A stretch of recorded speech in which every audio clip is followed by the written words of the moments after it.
Break के बाद एक बार फिर से स्वागत है आपका सी न्यूज भारत में। वक्त हो चुका है अलीगढ़ बुलेटिन का, तो आइए शुरू करते हैं खबरों का सिलसिला। अलीगढ़ में राष्ट्रीय सवर्ण दल के संस्थापक संयोजक डॉक्टर सीपी गुप्ता ने कहा कि आरक्षण समानता का आधार नहीं है। अगर ये समानता का आधार होता तो 70 से 80 साल क्यों नहीं हुआ। संगठन आरक्षण मुक्त भारत आंदोलन शुरू कर जिले, प्रदेश और देशवासियों को जागरूक करेगा। आरक्षण के विरोध में जन जागरूकता फैलाई जाएगी जिससे लोगों को जानकारी हो सके। ये बातें उन्होंने रविवार को दुबे के पड़ाव स्थित एक होटल में आयोजित पत्रकार वार्ता में कही। इस मौके पर रतनदेव वार्ष्णेय, महामंत्री मनोज त्रिभुवन शर्मा आदि लोग मौजूद रहे। के संबंध में देखिए क्या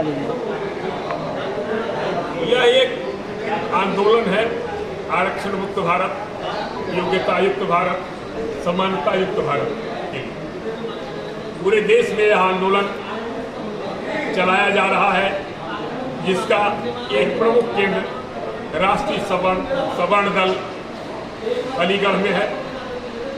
इसके माध्यम से हम उत्तर प्रदेश की 5वीं विचार गोष्ठी यहाँ कर रहे हैं। हमारा काम पूरी निरंतरता से पूरे देश की जनता को जगाना है कि जिन आरक्षित क्षेत्रों की, क्योंकि सारे संगठन आज तक किसी को कुछ देने में नाकामयाब रहे हैं, हमारे इस मोर्चा और हमारे संगठनों ने जैसे ईडब्ल्यूएस को दिलवाया, हमने नोटा का अभियान चलाया और नोटा से जब 3 राज्य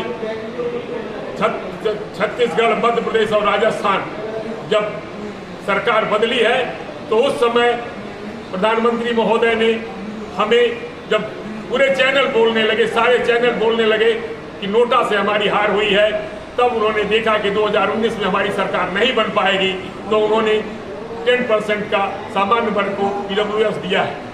ठीक उसी तरीके से अगर हमें आरक्षण मुक्त भारत बनाना है तो उसकी पहली सीढ़ी है कि हम आरक्षित सीटों के सामान्य वर्ग, ओबीसी वर्ग और अल्पसंख्यक वर्ग को आजाद कराएं। अगर वहां हम चुनाव नहीं लड़ सकते हैं तो आखिर क्यों? सारे चुनाव, निकाय चुनाव, पंचायत चुनाव, ये रोटेशन में किए जाते हैं, हर वर्ग को मौका मिलता है। लेकिन यह एक ऐसा संविधान है, आखिर वो कौन सा संविधान है जिस संविधान के तहत इस एक तरफ रोटेशन प्रणाली से सारे वर्ग को मौका दिया जाता है चुनाव लड़ने का, लेकिन लोकसभा और विधानसभा में आज तक ऐसे प्रक्रिया नहीं लागू की गई। हम इस प्रक्रिया को लागू करने की मांग करते हैं और मांग करते हुए मैं चेतावनी देता हूं, उनसे कह दो कि रंजो गम पैदा न करें, उनसे कह दो कि रंजो गम पैदा न करें, चमन से गुजरे मगर फूलों को रौदा न करें, और कह दो उन गुजरे हुए गवाहों से कि झूठ बोले लेकिन झूठ का सौदा न करें।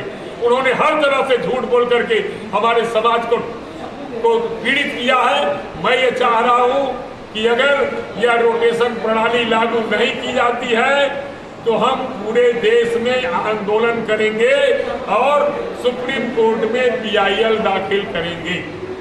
हमारा मुख्य मुद्दा है आरक्षण मुक्त भारत, जिसकी पहली सीढ़ी हम आरक्षित सीटों के सामान्य वर्ग और ओबीसी वर्ग, अल्पसंख्यक वर्ग को की बेड़ियों में लगी, जो पैरों में लगी बेड़ियां हैं, लोकतांत्रिक बेड़ियों से आजाद कराकर, चाहे कोर्ट के माध्यम से हो या सरकार के माध्यम से हो, हम दोनों माध्यम से लड़ने के लिए अपनी यह श्रृंखला चला रहे हैं, विचार गोष्ठी चला रहे हैं। आगामी दिनों में या प्रदेश में ही नहीं, आगामी दिनों में मेरठ में 1 तारीख को है, 1 सितंबर को मेरठ में है और 20 अक्टूबर को दिल्ली में है। उसके पूर्व 6 अक्टूबर को कायमगंज में यह विचार गोष्ठी रखी गई है।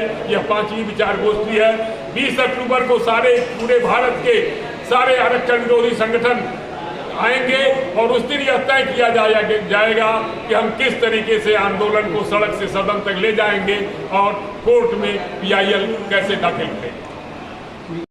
जब 2018 में माननीय दीपक जी ने, मिश्रा जी ने, मुख्य न्यायाधीश ने जब फैसला दिया था कि SC/ST एक्ट में तभी एफआईआर दर्ज की जाए, जब तक जांच न हो जाए एफआईआर न दर्ज किया जाए।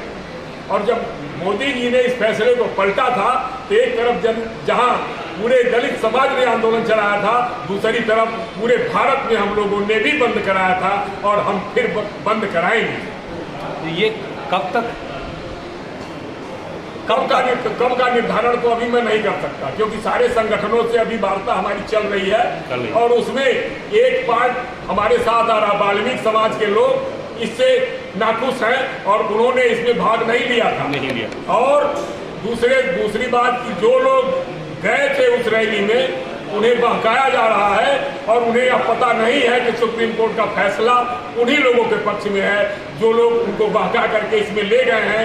जिस दिन उनको यह मालूम हो जाएगा उस दिन ये सारे मंसूबे कामयाब नहीं होंगे। हमारे देश में जो आरक्षित सीटें हैं ये संविधान के मुताबिक हैं। संविधान का अनुच्छेद 334 क्या कहता है कि ये जो रिजर्वेशन है ये जो है केवल 10 साल के लिए है, राइट।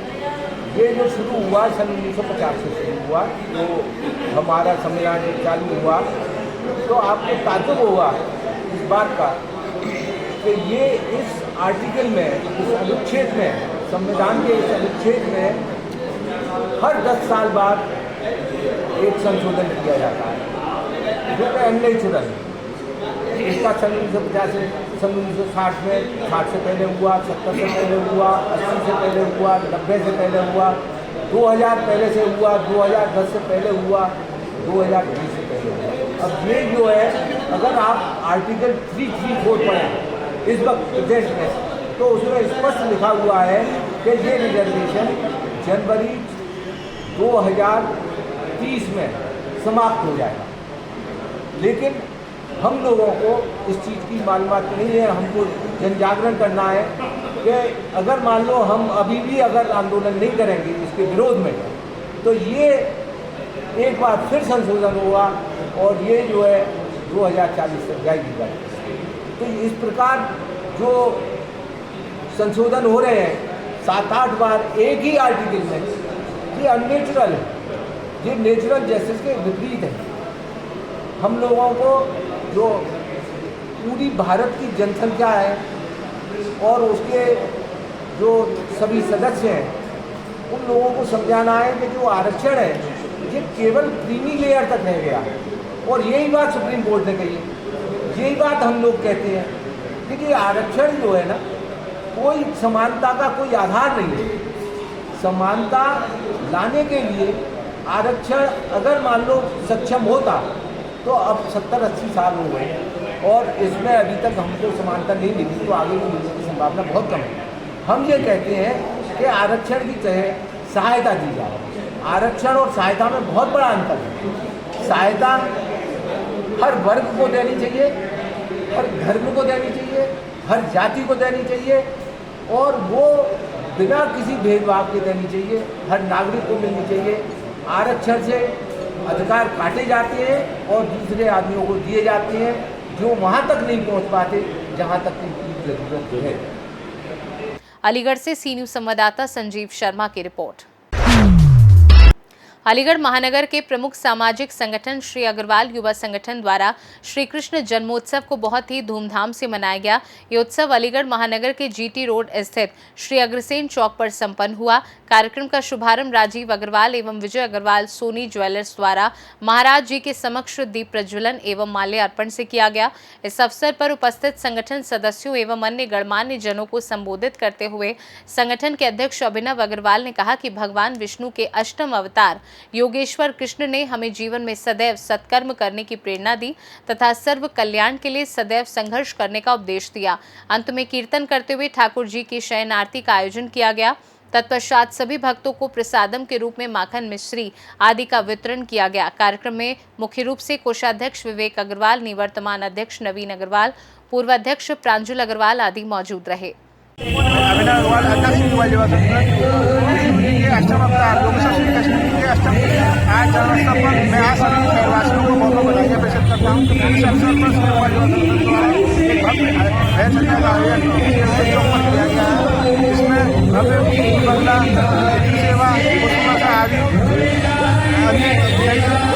आदि हैं, जिसमें 55 लाख सरकारों द्वारा वहाँ पर बैठने का आयोजन एग्जीबिशन चौक पर किया जा रहा है। उसमें सभी भक्तजन यहाँ मस्ती में हुए हैं और बहुत आनंद में माहौल यहाँ पर बना हुआ है। सर्वप्रथम सभी नगरवासियों को मैं नवीन अग्रवाल जनेश्वर निवर्तमान अध्यक्ष श्री अग्रवाल युवा संगठन कृष्ण जन्मोत्सव की बहुत बहुत बधाई एवं शुभकामनाएं देता हूं। आज श्री अग्रसेन चौक पर बहुत ही भव्यता के साथ कृष्ण जन्मोत्सव मनाया जा रहा है, जिसके कार्यक्रम संयोजक चंद्रपाल जी और सक्षम गोयल जी हैं। बहुत ही धूमधाम के साथ यहाँ आयोजन चल रहा है। इसमें वृंदावन से भजन प्रवाहक पंडित गोविंद शर्मा जी यहाँ भजन का गायन कर रहे हैं। सभी भक्तगण बहुत ही आनंद में भाव विभोर होकर भक्ति की गंगा में डूबे हुए हैं। बहुत ही सुंदर आनंद की अनुभूति हो रही है। साथ ही यहाँ ट्रस्टी मंडली के द्वारा कांवरिया की सुंदर सुंदर झांकियों का आयोजन भी साथ साथ चल रहा है। शैव संप्रदाय से भगवान श्रीनाथ जी के ठाकुर जी के दर्शन यहाँ साक्षात रूप में ऐसा लग रहा है जैसे ठाकुर जी साक्षात रूप में विराजमान है। बहुत ही सुंदर भक्ति में आयोजन यहाँ चल रहा है। सभी लोग चौक पर इस समय इतनी भीड़ है, सैकड़ों की संख्या में यहाँ श्रद्धालु यहाँ उपस्थित हैं और इस भजन संख्या में हमारी माताएं बहनें और पुरुष वर्ग सभी अपना उस भजन की रात पर नृत्य भी कर रहे हैं और तालियों के साथ उस भजन का गायन कर रहे हैं।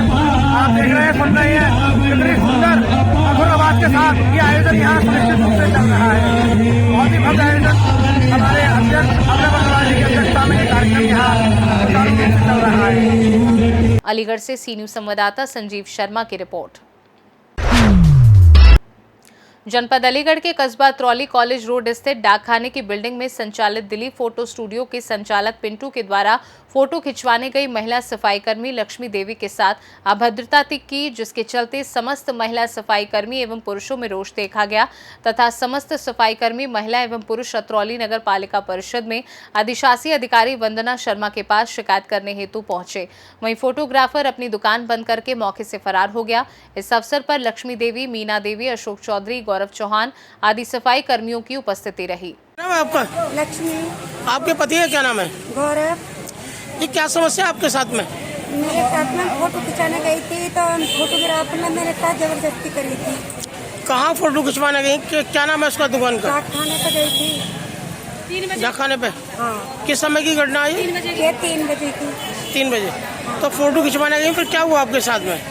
मैं एक बार फोटो खींचे, फिर वो मेरे साथ जबरदस्ती करने लगे। गेट भी लगा लिया, फिर मैं गेट खोल के भागी। फिर वहाँ का कोई भी ना बोले। तो आपने मना नहीं किया ऐसे क्यों कर रहा मेरे साथ? मैं एकदम से भाग गई अपनी ड्यूटी पे। फिर अपने ड्यूटी वाले में बुला के लाई, काश में मेरे ड्यूटी वाले है। फिर मैंने चप्पल भी मारी बाके। चप्पल मारी आपने? हाँ। तो वहाँ किसी ने कोई विरोध नहीं किया उसका? कुछ भी ना, कोई नहीं बोला? अब इस समय कहाँ आई हुई हो आप? नगर पालिका में। नगर पालिका। क्या चाहती हो आप? इंसाफ चाहती है। तो आपने थाने में शिकायत पत्र दिया इसका? नहीं दिया अभी? थाने में दे दिया? क्या नाम है आपका? मेरा नाम अशोक चौधरी है। मैं सफाई यूनियन का उपाध्यक्ष हूँ। एक सफाई महिला के साथ में एक अभद्रता की है फोटोग्राफर ने, क्या मामला है? बेटी अभी 3 बजे की हाजिरी होती है। हाजिरी होने के बाद लोग काम पे जाते हैं। तो जैसे ये काम पे गई तो डाकखाने के पास वहाँ काम कर रही थी, तो उसको ध्यान आया कि मुझे एक फ़ोटो खिंचवाना है, जो कुछ डॉक्यूमेंट में ज़रूरत है उस फोटो की। तो इसने मैं फ़ोटो खिंचवाने गई तो फोटोग्राफर बोला, इसका फ़ोटो खींचा, बोला कि फ़ोटो ठीक नहीं आ रहा, अंदर को आओ। वो इसको अंदर को ले गया। अंदर को ले जा करके इसके साथ बदतमीजी करी, छेड़खानी करी इसके साथ और गलत काम करने की कोशिश करी। ये महिला चिल्लाते हुए बाहर भागी। वहाँ दुकानदार लोग इकट्ठे हो गए। तो ये जो है अकेली थी उस समय। क्या नाम है दुकान का उसका, फोटोग्राफर का? दुकान का क्या नाम है बेटा? पिंटू नाम है दुकानदार का। फिर आपने थाने में शिकायत पत्र दिया? हाँ, थाने में हमने FIR दे दिया, एप्लीकेशन दे दी है कि। और पुलिस वाले उसके घर पे गए थे तो वो फरार हो गया है घर से। अब आप लोग कहाँ आए हुए? हम इस समय नगर पालिका आए हुए हैं और इसलिए आए हुए हैं नगर पालिका पर कि ये मैडम ने 5 बजे की हाजिरी लगा रखी है सुबह की, और मैडम ने आके लगाई, जो कि पूरे उत्तर प्रदेश में कहीं भी 5 बजे की हाजिरी नहीं है। यहाँ लगाई है मैडम ने जो है। अगर 5 बजे की हाजिरी में अंधेरे में हमारी बहन बेटियों के साथ कोई हादसा हो गया तो उसका जिम्मेदार कौन होगा? ये मैडम होगी, कौन होगा? अलीगढ़ से सी न्यूज संवाददाता संजीव शर्मा की रिपोर्ट। जनपद अलीगढ़ के कस्बा अतरौली में एएसपी मोहम्मद अकमल खां व नायब तहसीलदार सत्येंद्र कुमार की अध्यक्षता में थाना अतरौली में समाधान दिवस आयोजित हुआ, जिसमें पीड़ितों की समस्याएं सुनी गई, जिसमें कुल 6 मामले आए। वहीं 3 मामलों का मौके पर ही निस्तारण किया गया, बाकी पर टीम गठित की गई। इस अवसर पर एएसपी मोहम्मद अकमल खां, नायब तहसीलदार सत्येंद्र कुमार, एसएसआई वीरराज सिंह, उप निरीक्षक सुभाष मलिक आदि लोग उपस्थित रहे। आपका शहनाज, आपके पति का क्या नाम है? कहाँ की रहने वाली हो जी? काजमाबाद। यहाँ अतरौली कोतवाली में आप आई हो तो थाना दिवस में क्या समस्या है आपकी? पैसों के लिए आई थी। ये बोलता है मेरा कोई कुछ नहीं कर पाएगा और मैं नहीं दे पाऊंगा, नहीं पुलिस वाला कुछ नहीं कर पाएगा। पैसे किस पे हैं और कितने पैसे हैं आपके? इरफान पे 1,89,400 रुपये। कितने दिन पहले लिए थे आपसे? 1 साल हो गई। आपने क्यों दिए थे? किसी कार्य के लिए दिए थे? काम करने के लिए दिए थे और घर वालों को मुझे पागल बना के बोल दिया कि नहीं मैं दे दूंगा, अगले महीने में वापस कर दूंगा। 1,89,000 में कुछ पेमेंट दिया उसने? नहीं दिया? नहीं दिया, 1 रुपया भी नहीं दिया। आप रिकॉर्डिंग भी चेक कर सकते हो, कुछ भी चेक कर सकते हो, मेरा व्हाट्सएप वगैरह कुछ भी चेक कर सकते तो हो। आपने इससे पहले पूर्व में कभी किसी से शिकायत की थाने में? की थी, लेकिन मेरी कोई सुनाई नहीं हुई थी। आज आपने तहरीर दी है, ये दोबारा मैंने ही दी है। तो कोई आश्वासन मिला आपको? नहीं बोला तो है, लेकिन कि हाँ हो जाएगा। हो जाएगा। आपका? योगेश कुमार। आपके पिता का क्या नाम है? हरी सिंह। किस गांव के रहने वाले हो? चालाकपुर की। क्या घटना हुई आपके साथ जो अतरौली कोतवाली में आप आई है? हमारी बहन दूसरे के साथ में भागी हुई है। कब से? 23 तारीख की शाम को। 23 तारीख की शाम को। तो क्या नाम है उस लड़के का? रोहित कुमार। रोहित कुमार। कहाँ का रहने वाला? चालाकपुर। चालाकपुर का। तो थाने में तहरीर दी आपने? हाँ की थी। तो आपकी बहन कभी बात करती है उससे फोन पे? की थी, करती थी। तो आपने रोकथाम नहीं की उसकी? की थी। चली गई? कल किस समय गई लगभग? शाम को। ये तो उसका फोन वोन लग रहा नहीं लग रहा आपकी बहन का? नहीं लग रहा। नहीं लग रहा। कोतवाली में तहरीर दे दी आपने? क्या नाम है आपकी बहन का? जावित्री कुमारी। अलीगढ़ से सी न्यूज संवाददाता संजीव शर्मा की रिपोर्ट। अलीगढ़ जनपद के खेरेश्वर चौराहे पर रोडवेज बस में महिला की डिलीवरी हो गई। बता दें कि महिला कानपुर से दिल्ली जा रही थी। वहीं रास्ते में बेवर डिपो बस में महिला की डिलीवरी हो गई। बस में मौजूद महिलाओं ने साड़ी की आड़ में महिला की डिलीवरी कराई। डिलीवरी के दौरान 1 घंटे खेरेश्वर चौराहे पर बस रुकी रही। वहीं सूचना के बाद लोधा और रोरावर थाने की पुलिस मौके पर पहुंची और महिला और नवजात शिशु को एम्बुलेंस के जरिए अस्पताल पहुंचाया। क्या नाम है आपका? प्रेम कुमार शर्मा। प्रेम कुमार जी, आपकी बेटी की डिलीवरी कहाँ हुई है? यही मतलब जो खेरेश्वर चौराहे पे। कहाँ से आ रहे थे, कहाँ जा रहे थे? मैं आ रहा था जिला मैनपुरी बेवर डिपो से, दिल्ली जा रहा था। और कहाँ पर जाकर हुई थी और कहाँ दर्द वगैरह जो हुआ था? दर्द तो उसके मतलब रास्ते तो होने लगा, मतलब ये अपना एटा निकले तो दर्द ज़्यादा उठा, तो कर्रैया मतलब उसने बहुत करी, पर ऊपर वाले के यहाँ के मतलब कहाँ चलते। बस में किस तरीके की आपको सहायता मिली? बस में बराबर सहायता मिली, कोई दिक्कत नहीं हुई। किन लोगों ने सहायता करी? सवारी थी, लेडीजें थी, मदद बराबर मिली, कोई दिक्कत नहीं। अस्पताल में कोई परेशानी नहीं पड़ी? कोई परेशानी आते समय? कोई बेटी परेशानी। का नाम क्या है आपकी? हमारी बेटी का नाम पिंकी। कितनी उम्र होगी? उम्र ऐसी होगी करीब 22 साल। अच्छा, हालत कैसी है दोनों की? अब तो सही है। कहाँ से आई हो? किसनी? अच्छा, क्या हुआ है? कुछ नहीं, अच्छे खासे थे, यहाँ पे आके अलीगढ़ में डिलीवरी हो गई। डिलीवरी किसकी हुई है? बेटी की। क्या नाम है आपकी बेटी? पिंकी। पिंकी, पति का नाम है? अमित शर्मा। कहाँ की रहने वाली है पिंकी? रूरा।